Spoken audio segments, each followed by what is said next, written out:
Hi, I just back to office. It was a short video. This is my first video because நான் actually வந்து எதுக்குமே நான் reply பண்ண மாட்டேன். But I feel like so frustrated. ஏன்னா காலையிலே when I check the Insta news எல்லாம் பார்க்குறப்ப ரெண்டு விஷயம் எனக்கு ரொம்ப ஹர்ட் ஆச்சு. ரெண்டுமே குழந்தைங்க விஷயம்.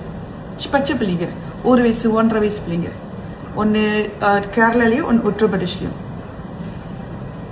ஒரு பையனை கேரளாவில் சூடு வச்சு ஃப்ராக்சர் ஆக்கி ஸ்டெப்ஃபாதர் பிச்சை குழந்தை. உத்தரப்பிரதேச பார்த்தா இப்படி தூக்கி தூக்கி தூக்கி போடுறாங்க.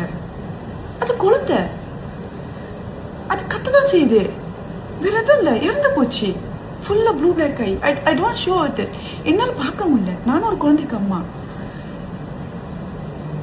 எப்படி மனசு வருது? என்னோட கேள்வி என்னன்னா, கொஞ்சம் கூட மனசுல ஈரம் இல்லையே உங்க யாருக்குமே. ஏதோ ஒரு அவங்க சுய நலத்துக்காண்டி ஏதோ ஒரு வகையில் அந்த குழந்தைங்க அவங்களுக்கு தடையா இருக்குன்றதுனால இப்படி பண்ணுவாங்களா? என்ன கேட்டா நம்மலாம் வந்து கற்காலத்துல இருந்து பெட்டரான லைஃப் போயிட்டு அப்புறமே இவால்வ் ஆயிட்டு போயிருந்தோம்னு நினைக்கிறோம். இல்ல நம்ம திருப்பி கற்காலத்துக்கே வரோம். சீரியஸ்லி ஒரு அம்மாவான ஒரு மனுஷனான வலி, அம்மா கூட இல்லை, ஒரு மனுஷன் வலி பார்க்க முடியல. எப்படி துடிச்சிருக்கும் அந்த சின்ன 2 பிஞ்சு குழந்தைங்க. Seriously I don't know. எனக்கு வார்த்தை வரல. எனக்கு வார்த்தை வரல. ஏசணும்னு தோணுது, திட்டணும்னு தோணுது. ஆனா இந்த வார்த்தை போய் இங்க நிக்குது, ஸ்டக்காய் நிக்குது. சீரியஸா இந்த மாதிரி பீப்புள்ஸ் எல்லாம் இது காலையில பாக்குறப்ப இவன் எனக்கு அது பெரிய ஷாக்.